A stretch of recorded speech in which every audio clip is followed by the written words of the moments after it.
Hi, I'm Akash Chakraborty, part of the team here at Chaitown Community. Welcome to Taxi Chalo. This is an interview series that will be covering artists, business owners, change makers and pioneers from around Kolkata. They come from all walks of life and all have very different reasons for staying and doing business, making art, or helping Calcutta grow toward a better tomorrow in some fashion. I think that in certain aspects, Calcutta has grown a lot in these last 5 years. And this interview series is kind of going to be an effort to try and track how that city has grown and also visit some of our favorite parts of Kolkata, some of which you will recognize. Get ready to meet some very interesting people doing cool things in Kolkata. And without further ado, let's jump right into it. Why don't you introduce yourself? Tell me who you are and a brief timeline of your time here in the city of Kolkata. So my name is Nash Samaddar. I have spent, I would say, most of my life in Calcutta. I just don't think I've spent most of my professional life in Calcutta, which is like a fun one actually to grapple with, because I graduated from school in 2013. So up until then, Calcutta was everything. And then moving on to college, which was in Bangalore, then work, which was in Bombay, then masters, which was in London, then tours, which took me across the world. And then I think I would say it's definitely the charm of the city, the love for the people,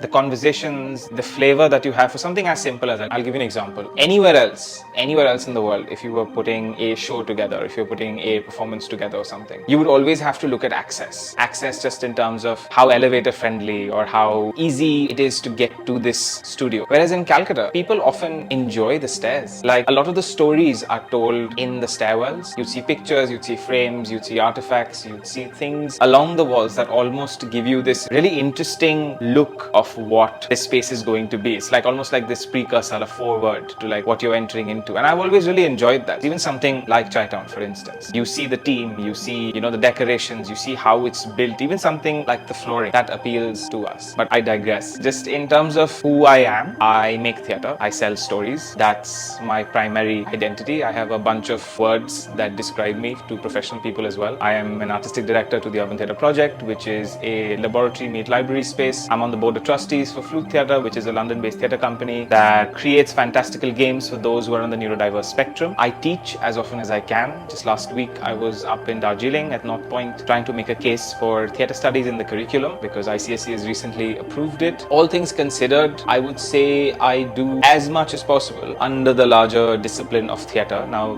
be it the domain of acting, the domain of producing, the domain of directing, or the domain of stage production, management, I find it all exciting. As long as I'm creating a spectacle which is consumed by the audience, I feel I'm excited and I'm engaged. And that's pretty much it in terms of who I am. Things that keep you rooted in Kolkata, that's beyond family. The friends of the family you choose, and I feel like those who I've chosen in this city have not just been an incredible support system, but I have been able to see my craft from different eyes, and I've been really grateful that most of my friends are not theatre artists in any capacity. So I genuinely always get very unbiased feedback and really informative things or questions. Like you would ask a topic to like a child, and the kind of questions that you get from this person is the questions that I get from my friends, which is like a really interesting exploration. And given the context that most Bengali kids have grown up with, incredible amount of dance, music, theatre, food experiences, I think they're very trustworthy sources. But apart from that, I think as much as people complain about it, I love the weather in the city. Just in terms of like the year offers pretty much all of it. You start with this incredible spring, brings on this horrible summer, then you have your monsoons and followed by winter. I just, from a theatre point of view, there's so much drama. There's just so much drama happening in the sky, so you can just imagine what's happening underneath it. But I think for me, most importantly, what's kept me connected or rooted to the city has been the discipline that we have created around sports in our life. Something as simple as rowing or kickboxing, which have been my main sports growing up. The kind of rigor, discipline and navigation of the city that you must have in order to do any of these sports. That's something that has really connected me to the streets of the city. Like you go down, you have those friends who you have to nag to like come out. You have those friends who you've planned weeks in advance, and then you have those friends who are just there waiting for you. So I love the para culture, the fact that I can finish my day, come down, meet a bunch of people, talk about my day, talk about theirs, grab a cha, walk down a few lanes which are familiar, many which are unfamiliar, and just know the city more, because every lane just gives me different stories each time I walk down them. We've really held on to that identity of that time capsule where you can come and you can still find that same cha shop where you went to 50 years ago there Maybe slightly bigger, slightly smaller, but it's there. So I think that would be something that has really kept me rooted here. When did you know that theatre was your calling in life? And give us a brief timeline of your career trajectory. I think the first time I was ever excited about theatre was way back in like 4th grade, where we were doing this school play called Rip Van Winkle, and I was cast as one of the 4 other characters that have more speaking lines than like Rip Van Winkle. And I remember my character as like Necklace Weather, and I was genuinely so excited. The fact that I woke up at 6 a.m. that morning, my mom would do my makeup, I had to wear that same makeup straight through my carpool journey, where everyone just looking at me in bewilderment going, why is he wearing foundation and lipstick as a 4th grader going to school? I think it kind of started there as like that first exhilarating moment where I was just like, oh my god. But it never really carried through, and I'll tell you why. I think had I been in any other city, that would have just been the start, like, you know, that romantic start where like, oh, I just kept doing theatre after. Everyone does theatre here. Everybody does theatre in some capacity or the other here. I just think it's in our culture. So I just thought that I was slow at catching up to something that everyone's pretty much doing. So I never really paid that much attention to it. So Rip Van Winkle divided up into 2 parts. There was the acting thing that was happening on Yes, stage, and that. there was the choir. Yes. And we were preparing a whole set of songs that had nothing to do with the play. Yeah, I know. It is completely like, it was completely separate. And So, I mean, it was as much a show for the actors, and we would watch the actors and the actors for the singers. yes, true. And of course the environment. You had all of the people being trees and leaves, and then there was like an ensemble of trees, an ensemble of fruits, vegetables, and it was kind of funny. And I thought that was where it was. I did a bit of elocution, a bit of pattern, a bit of like interhouse, but I just thought honestly that I was slow. I was catching up to something. I think it was when I went to college for the first time, and I took my majors as history, economics, and political science, of all things possible. Did a year of that and realized this is not where I belong at all. And coincidentally, the university I went to offered theatre studies as a major in the same year. So while I was doing history or pol science, theatre was being done as its first year. And I remember having this really meaningful conversation with my mom where I was just like, I want to drop out. Like, I want to drop out, I want to join theatre studies. And she said something along the lines of, complete this year of your history or pol science as if you were going into another year of HEP. And if you still feel after scoring well that you want to drop out, drop out. Best advice ever. Not only did it like really propel me to prepare for theatre studies, allowed me to have an extra year of undergrad, which hint just like kind of helped a lot for my masters. But that's when I really considered theatre as a professional space where I can see myself making it, where I can see myself participating in it. Where honestly, my first professional production was The God of Carnage by Yasmina Reza. It opened at the NCPA. It was a big deal for me to like be on that production in the capacity of an ASM, assistant stage manager. And it was one really late night at around 2 a.m. we were doing pack up, and my director, Kwasar, he came to the forefront, and it's completely dark, like dark. It's Tata Theatre, 1,000 seats, staring at the stage.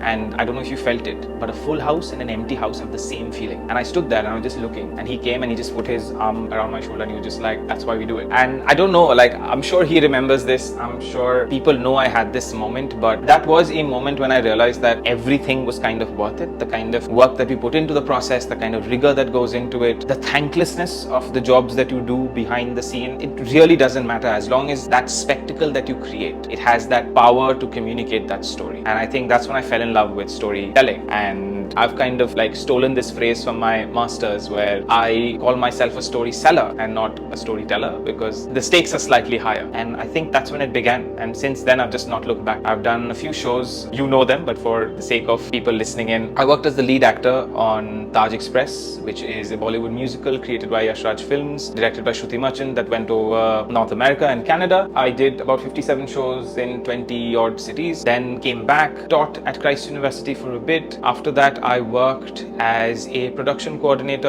on Meera Nayar's Monsoon Wedding, converted from film to stage as a musical, which was curated by FIFA. So that happened in 2022. And after that, I've just been absolutely mesmerized by this idea which I had, and it's just been like picking up momentum and being fueled by all of the collaborations that I've had for a theatre library meet theatre laboratory space, which I'm in the process of creating. I call it the Urban Theatre Project, a laboratory for research, incubation, and performance. So that's something that I'm working on now. So, exciting things that you're doing in theatre right now, things you're excited for, immediate plans for future and goals. something that we should talk about? Yeah, the most exciting thing has been the construction process of this residency slash studio slash laboratory slash library kind of space which has been building. I think I do acknowledge my privilege here in terms of the space that my parents have provided for me to like build this on. But I think what I'm trying to create far surpasses my professional expectations from it. I know it's going to have like a shared identity to begin with, like which is going to be shared with who I am and what I do with theatre. But I very much want to push this space out there as a space where theatre makers from across this city, this state, this country alike can come and genuinely just have fun. But there are a few more things this year which I have really been looking forward to and I've been manifesting for a few years now. One is, I told you I work with Flute Theatre with neurodiversity and they're celebrating 10 years this year. So they're bringing me down to the UK in a month's time. So I'm very excited to jump into those shows, really understand the new shows, try and figure ways in which intrinsically Indian texts can absorb the Hunter Heartbeat method and practice the same, because I know Shakespeare is the rule, but I'm going there to learn the rule to break the rule as much as possible with that. That's immediately followed by a teaching stint, which I've mentioned is a passion of mine in Texas of all places. So I'd be teaching there for a few weeks and then I come back to my space to create hopefully a production which is inspired by all of these activities which I've done for most of the year. These are just like silly goals that you put for yourself when you're in your mid-20s, and in your late 20s when they're actually happening, they don't mean as much, I feel.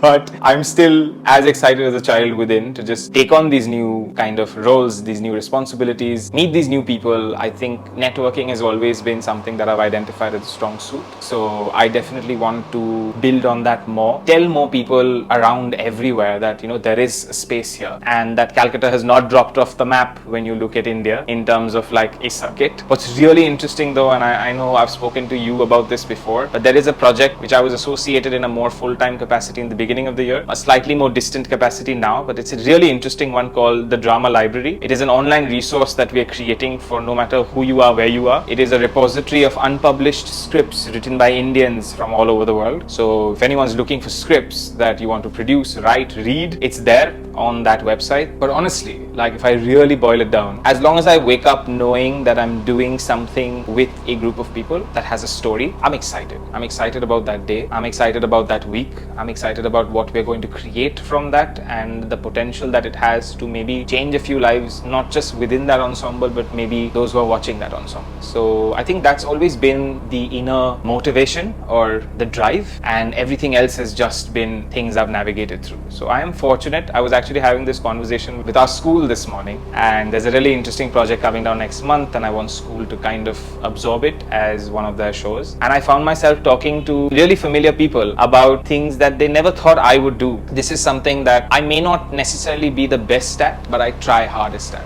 and it brings something different. I don't want to be the best at this ever, because I feel like the joy of it will disappear. I want to be struggling at this as long as I can, and I feel like that's going to be what keeps the excitement going. What do you hope the next 2 years will look like? And tell us a little about the Urban Theatre Project. Sure. I think what I'm really excited for the next 2 years actually kind of clubs, because the Urban Theatre Project is the next 2 years for me.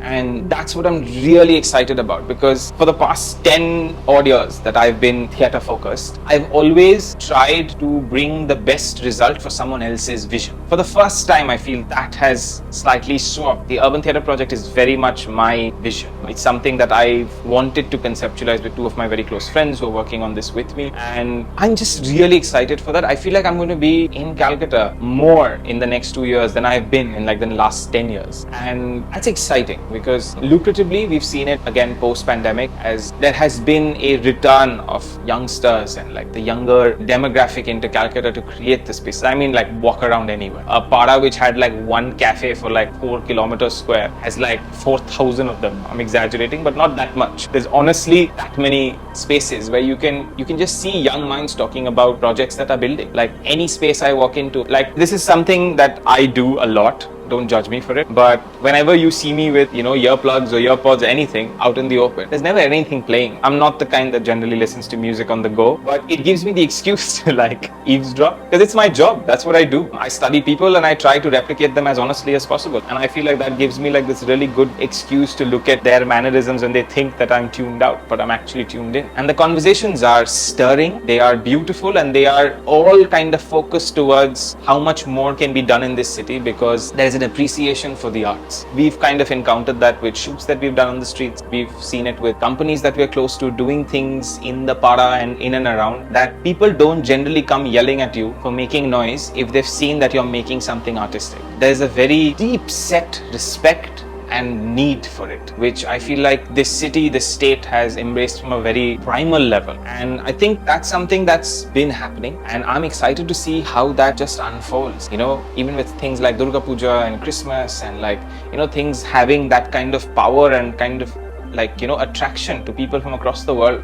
I mean, last year we had 2-3 million odd people who came into this state for Durga Puja alone. It's a really exciting time for me to be in this space. I know work is going to come out of it. That's not what I'm really focusing on, because that's been the kind of focus for creating this space. That I'm creating a space where work is coming. But for my own personal growth and for my own familiarity with the scape of this city, I think that's what I'm excited to kind of finally be at, where I'm not using Calcutta as a layover anymore between projects, but I'm here and out of choice, I think importantly put, and just to take it all in and kind of make something beautiful at the end of it. Tell us about some favorite spots. Oh, there are a few. My rowing days have always made the lakes my top. So anything in and around the lakes has always been something that I have really enjoyed. I love my para, so Kobir Road para attached to Southern Avenue has been something quite special to me. I am a third generation member of Lake Club, so if I leave that out of the list, my grandparents will be rolling. And I think school, because in and around school as well, there's so many stories. I mean, we'd be chatting for the next 24 hours if I went into each of them. But in and around school, 100%. And there's this one spot, this is a more recent addition and my last on the list, which is in between Howrah and Vidyasagar Setu. But on the Howrah side, there is a nice spot from where you can see Calcutta. And every time I've had a guest or anybody who's unfamiliar with the city come in, I've made it a point to go on this late night drive where I have my little cha spots and things like that, where we'll just do that. But it'll invariably end having crossed Howrah Bridge, taking that left by the station to that ghat area where you just get this one spot where you can see it all. And honestly, I would encourage anyone to go there, but you can see Calcutta just changing. It's this industrial admin hub, busy space to this slightly more luxurious central Cal tall buildings and Victoria Memorial-esque thing going into green and residential. And you can just see that slow in one frame, and I enjoy that spot a lot. Don't go there very early in the morning. Go there to find out why. But pretty much any other time, it is cold. Just talk about the bridge that we went. Oh, okay. The hanging bridge. It looks like a replica of the Howrah Bridge. It overlooks the Ravindra Sarovar lakes. And for me, a core memory associated with the bridge is Lake Club. We used to be right next to the bridge and we used to row on the lakes during our regattas. And it was when we won the races, the kind of run that we did from the jetty inside the club, straight through the boathouse, outside the club, by the perimeter, onto the bridge, and then off it. I can feel it. I can literally feel myself cool down from toe to tip, where you just jump as a crew, and my interviewer was part of the crew I was on, so there is a lot there is a lot that I have memory wise, that the four of us just running there, standing on and jumping off together was great. Just great. Thank you. Anytime. That's it. That's all we have.